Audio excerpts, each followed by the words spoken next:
Good to see this cabinet and staff together. Thank you.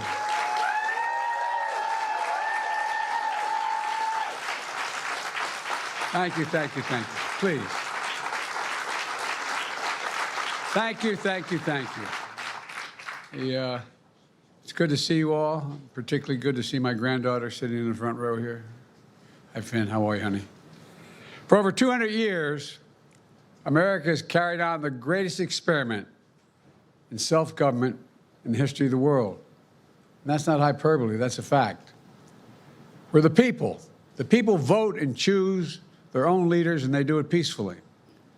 And we're in a democracy. The will of the people always prevails. Yesterday, I spoke with President-elect Trump to congratulate him on his victory. And I assured him that I'd direct my entire administration to work with his team to ensure a peaceful and orderly transition. That's what the American people deserve. Yesterday, I also spoke with Vice President Harris.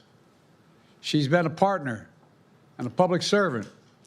She ran an inspiring campaign, and everyone got to see something that I learned early on to respect so much, her character. She has a backbone like a ramrod. She has great character, true character. She gave her whole heart and effort, and she and her entire team should be proud of the campaign they ran.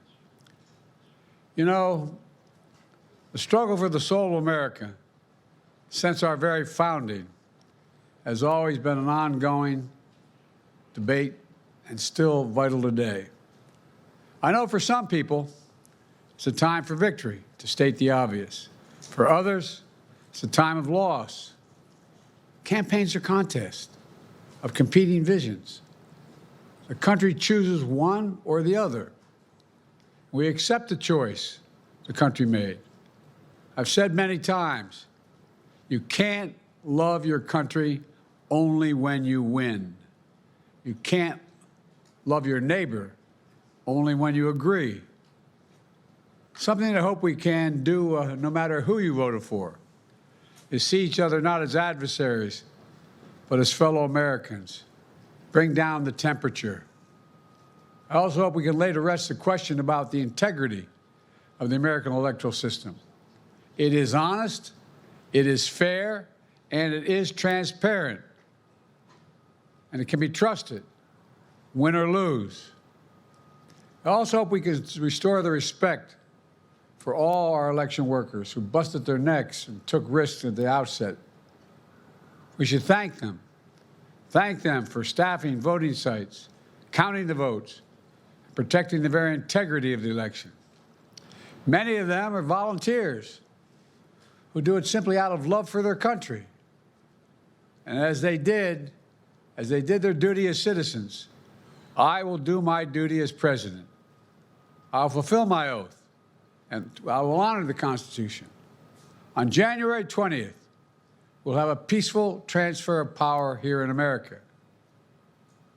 To all our incredible staff, supporters, cabinet members, all the people who've been hanging out with me for the last 4 years, God love you, as my mother would say, thank you so much. You put so much into the past 4 years. I know it's a difficult time. You're hurting. I hear you and I see you. But don't forget all that we accomplished. It's been a historic presidency. Not because I'm president, because what we've done, what you've done. A presidency for all Americans. Much of the work we've done is already being felt by the American people, but the vast majority of it will not be felt over the next 10 years. We have legislation we passed that's just only now just really kicking in. We're going to see over $1 trillion worth of infrastructure work done, changing people's lives in rural communities and communities that are in real difficulty because it takes time to get it done. And so much more it's going to take time, but it's there. The road ahead is clear, assuming we sustain it. There's so much we can get done and will get done based on the way the legislation was passed. And it's truly historic. You know, we're leaving behind the strongest economy in the world.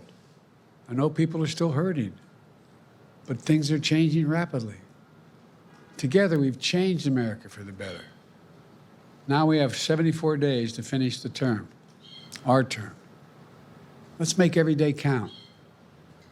That's the responsibility we have to the American people. Look, folks, you all know it in your lives. Setbacks are unavoidable, but giving up is unforgivable. Setbacks are unavoidable, but giving up is unforgivable. We all get knocked down. But the measure of our character, as my dad would say, is how quickly we get back up. Remember, a defeat does not mean we are defeated. We lost this battle. The America of your dreams is calling for you to get back up. That's the story of America for over 240 years and counting. It's a story for all of us, not just some of us. The American experiment endures. We're going to be okay, but we need to stay engaged.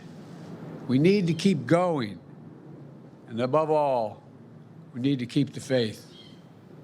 I'm so proud to have worked with all of you. I really mean it. I sincerely mean it. God bless you all.